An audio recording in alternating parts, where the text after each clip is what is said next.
Okay, hello everyone, and welcome to Royalties and Reality Making Sense of Unreal. I am Arnbjörnsson. I'm an evangelist here at Epic Games, and I want to focus a little bit on that. I am an evangelist. I am not a lawyer. I am not a business development manager. So I've tried to make this as accurate as I can, but maybe I tried to make a joke and I said something wrong, or maybe I just didn't understand it correctly. So in any case, if I say something that is not the same as in the EULA, the End User License Agreement, the EULA is right, I am wrong. But one thing good also about me not being a legal person is that I am considered a layman. It does not mean I get a lot of lay, it means I don't understand things really well. And I basically say this is how an average person should understand it. And if you haven't read the EULA, then this is great for you to watch. But I really recommend you do read the EULA. I had to do it a few times for this. It's not that long. Like if you put it into a document and print it with like a normal font size, it's like 10 pages. So you can get through it in like an hour. Also with me today, I have, just in case I mess something up, a business development manager, Ben Board over here. He will be helping me out with Q&A at the end, or he'll be stopping me if I say something wrong that he knows is wrong and say, actually. Anyways, let's start. We have a lot of things changing in 5.4, and the first 10 slides of this presentation is just going to go through what's new. If you're making games, nothing is different. You can leave already. Thank you. Otherwise, I'm going to also go into how the game royalties work if you haven't been aware of that. So nothing changes for game developers. It's the same 5% royalty only after your first 1 million USD revenue per title. So the first 1 million is yours. I'll expand a little bit on that later. But what if you're not making games? Well, don't worry. If you're a student, if you're an educator like school or trainer or something like that, and if you're a plugin maker, it's just free. However, and so you need to buy a seat-based subscription unless you are creating applications that are licensed to third-party end users and rely on Unreal Engine code at runtime. Then you need to pay 5% royalties past the first million, just like game developers do. So wait, so there are some non-games that are basically counted as games. How do I know whether I should pay royalties or not?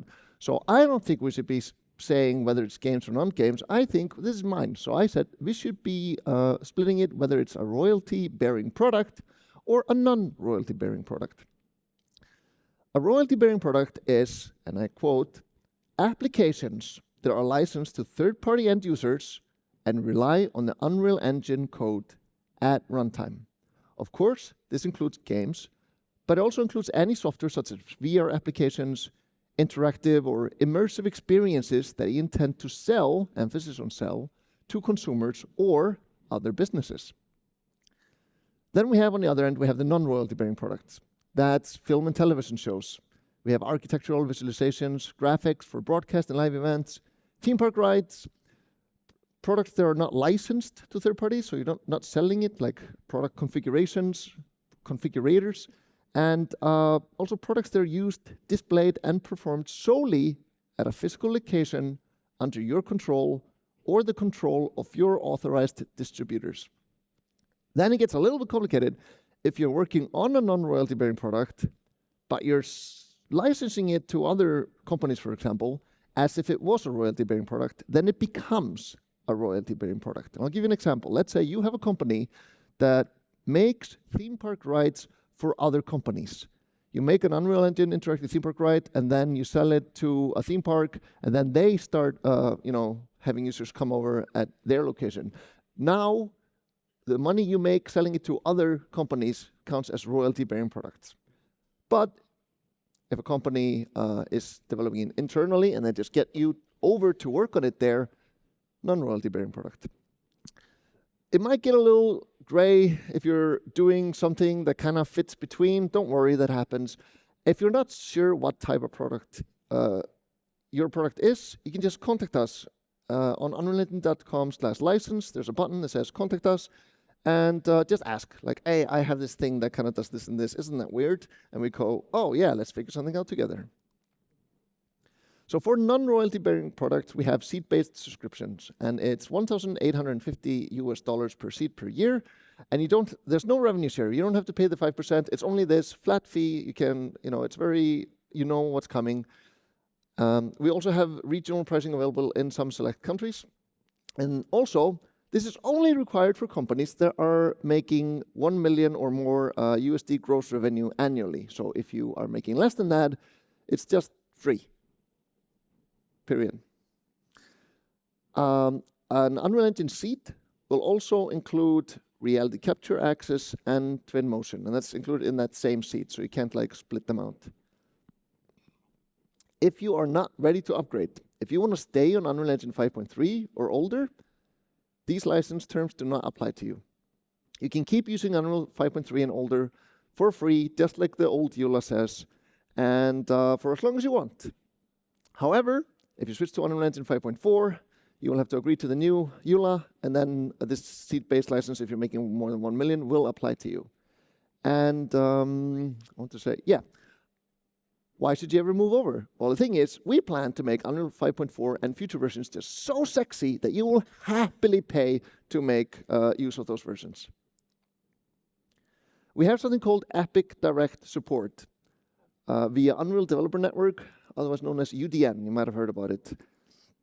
And this is basically support that comes from us and our partners. If you are working on royalty-bearing products like games, then Epic Direct Support is only available through a custom license. A custom license is something where you negotiate hey, you pay us something up front, we'll reduce your royalty a little bit, and you'll also get access to Epic Direct Support. And you can get that process started by going to unrealengine.com/license. However, take into account that this mostly makes sense for studios that maybe already have a publisher or that is spending a few $1 million already on the development cost, or that is expecting to make a few $1 million, because otherwise the cost is quite much. And then for non-royalty bearing products, we have studios that have 10 or more Unreal subscription seats. They can also additionally buy Epic Direct Support seats for $1,500 per year, but we have a minimum purchase of 10 seats. So that means if you are working on a non-royalty bearing product, the minimum cost of Epic Direct Support is $15,000 per year for your company. Did I get everything right, Ben? Did you get a response? Yeah, okay, cool. So far, so good. So let's say you're working on a royalty-bearing product. How do the royalties work? Like we've been saying over and over, it's 5% royalties on gross revenue. And the royalties are waived on the first 1 million of gross revenue. That means the first million you make is just free, it's completely yours. We don't back count it, so if you make your first dollar over 1 million, we don't suddenly say no, you owe us plenty of money. No, we start counting then. So if you make $1,001, you owe us 5 cents. And then we keep counting from there. However, I want to make this very clear that to get the first 1 million waived, you do need to complete your release form to qualify for it. I'll talk a bit more about the release form in a while, but that's the basic formula. You just have the lifetime attributable gross revenue minus the first million and times 0.05. Let's look at an example. Let's say you just released the game, and in the first quarter for that game, you make $600,000. You don't owe us anything because you haven't met the threshold for the 1 million yet, so 0 royalty. Let's say in quarter 2, you now make 500,000. Now your lifetime revenue is 100,000 over 1 million, so 1,100,000. And you owe us 5% of those 100,000 over the 1 million, so you owe us 5,000 in royalties. Now let's say in quarter 3, you only make 100,000. You've already made it past the 1 million, so again, 5% of those 100,000, and now you've lifetime royalty that you've had to pay is 10,000. So what counts as attributable revenue? So what I just said. So sales, that counts, pre-sales also, and through crowdfunding sales, like Kickstarter, DLCs, in-game sales and in-app purchases. We're talking items, game currency, skins, anything like that. User-generated content, in-game sales, also game access. So if you're selling access to the betas, that's all revenue. And even if you get a lump sum payment for a subscription service like Apple Arcade or Microsoft Game Pass pays you a one-time sum, and then your game goes on their service, that is still revenue they need to pay royalties of. And lastly, in-game ad revenue. These are just some of our favorite things to charge royalties of. Then we have non-attributable revenue. That is any tax that the government takes from you, so sales tax and value-added tax, those don't count. You don't have to count that into your revenue. Also, if you release your game on the Epic Games Store, then that is royalty exempt. Also, Epic Mega Grant, we don't tax the money we're giving to you. Don't worry, it's all yours. If you're selling your content on the Unreal Engine marketplace, no Unreal Engine royalties on that, just the marketplace split. If it's physical, like merchandise or events, doesn't count. Also, if you have a DLC content that is not in-game or even merchandise, like wallpapers and soundtracks, if you're selling that, you don't it doesn't have anything to do with the Unreal title, so you don't have to pay us anything from that. So let's just look at an example. This is a game that is already made over 1 million, so it's already like royalty bearing. You have to pay that. And let's say 100,000 of those are just game sales. Then we have 10K for DLC packs, 10K for in-game skin sales, and 10K for 50K for in-game ad revenue. Those are only the things you need to pay royalties of. So the attributable gross revenue is 170,000 because the 10,000 you made from physical merchandise sales, the 10,000 you made from soundtrack and art book sales, and the 10,000 from streaming media revenue share doesn't count. That is all yours. We don't touch it. Here's another example that takes into account storefronts and government taxes. Let's say you're selling a game in the United States and you put the unit price of $20. Let's say you're selling it in a state that doesn't have sales tax, so it's zero. That means the attributable gross revenue is $20. Then the store fee will be 30% that Steam takes, which is $6. And the thing is, you need to pay royalties on the money you make before Steam takes their cut. So then even though your net revenue is only $14, the royalty is still 5% of those $20, which is $1. Now let's say you have a game for $20 equivalent in the European Union. And then the sales tax, the value-added tax there, let's say it's $3.50. That means now the attributable gross revenue is only $16.5 because we do not touch what the government takes. Then the store fee is $4.95. Again, net revenue is $11.5 that you get, but we take royalties of the attributable gross revenue of $16.5, which means that the royalty you owe is $0.825. Hope that is clear.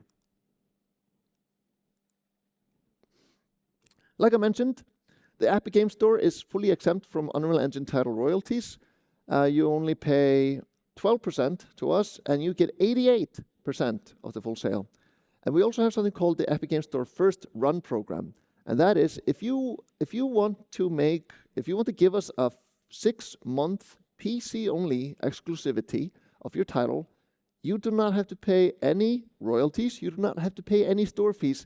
It's just all yours, 100%.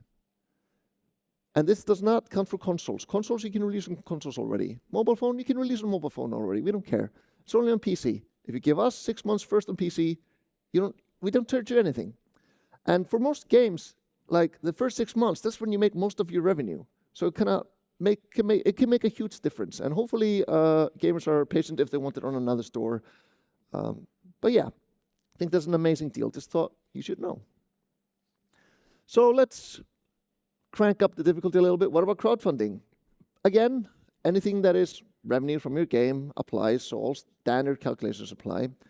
This is advanced access to the game or otherwise pre-order of the game, so in return for a contribution. So we see it as attributable revenue. However, rewards such as physical merchandise, non-attributable, and you should structure your rewards accordingly so that you can see how much your game is worth.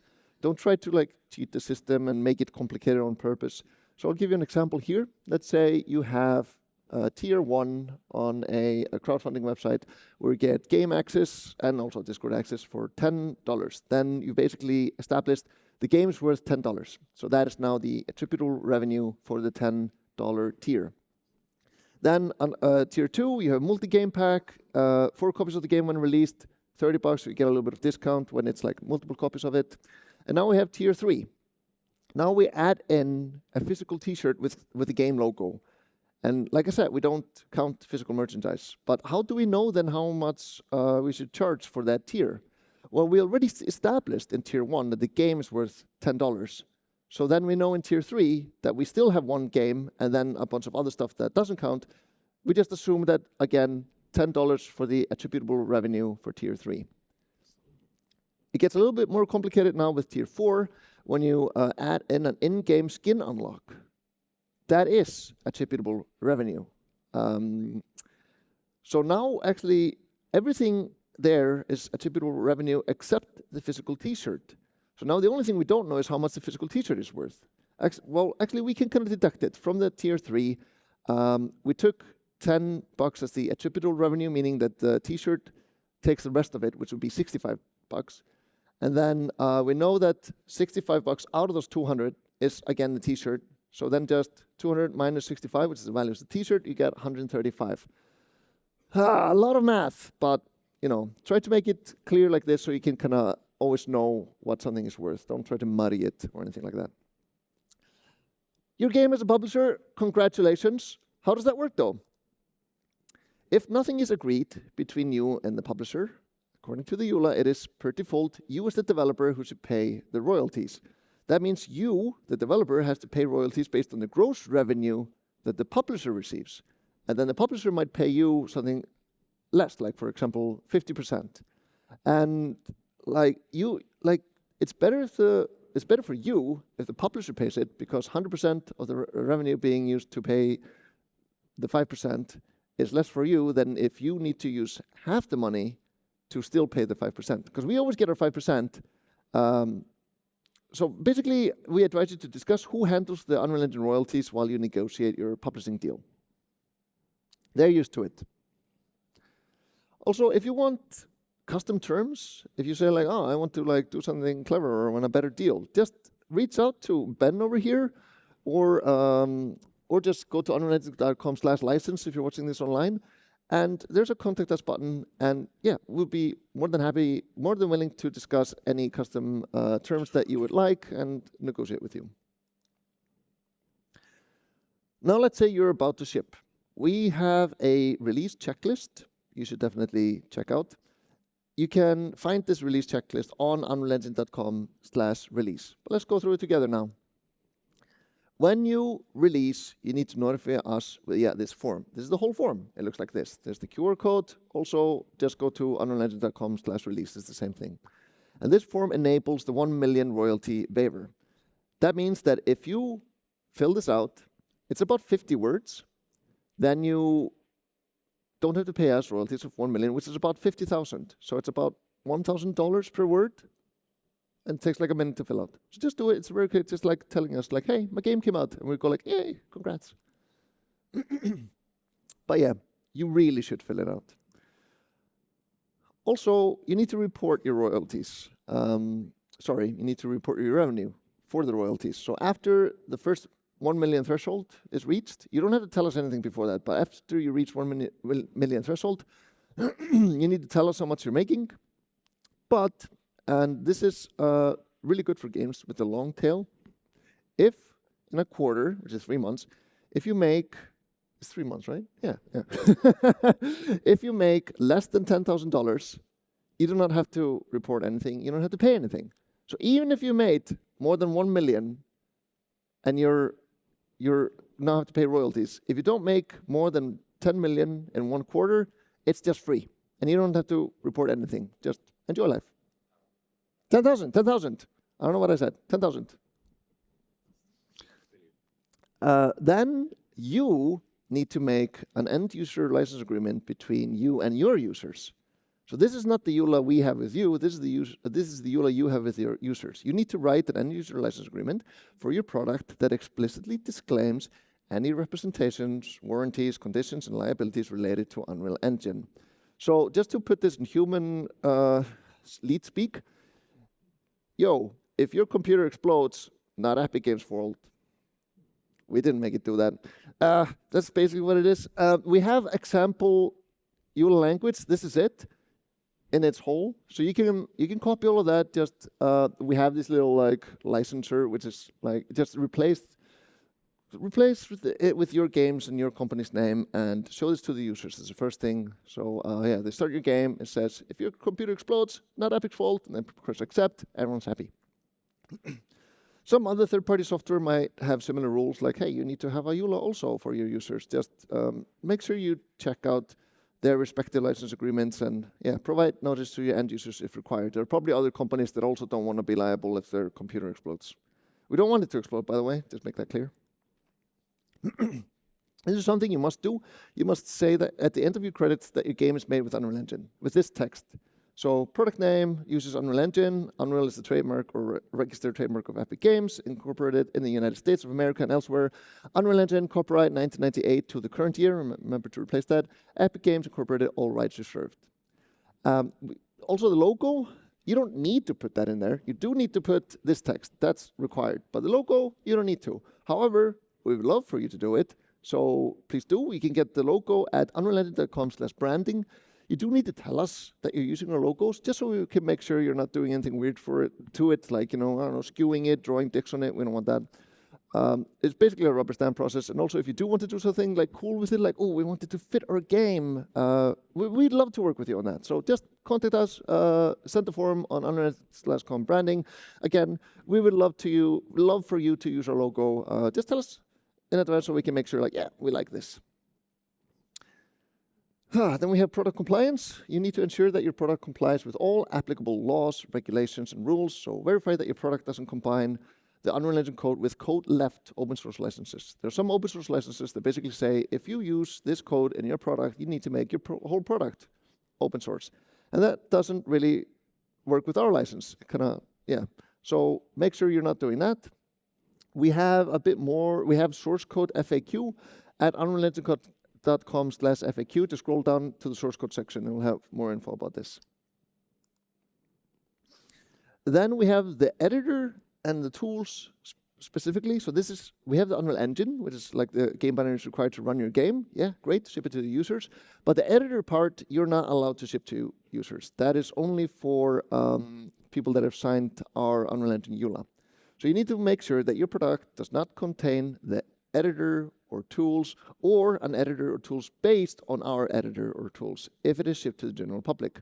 However, you can ship it to other licenses just fine. So if you make some modifications to Unreal and you want to ship the entire Unreal source code and the modifications, you can send it to another licensee. That's fine. They've also signed the same agreement, so you can share like that. A little bit about Epic Games Store and Fab. Like I mentioned, if you sell on the Epic Games Store, 88% is yours. We only take 12%. We also, last year, recently, added self-publishing tools, meaning that anyone can publish. You just go there, pay the fee, and then you can just put your game on the Epic Games Store. And again, I just want to make a shout out for the first run. Only on PC. If you want to give us first 6 months, you just get all the money. Also, the Unreal Engine Marketplace and the soon incoming Fab. We'll say something about Fab later on, but I just want to make this future proof. Same terms there, 88%, all yours. We only take 12%. We have now plenty of time for questions. Then thank you so much for listening to this presentation. Thank you, and I hope you have a great rest of Unreal Fest.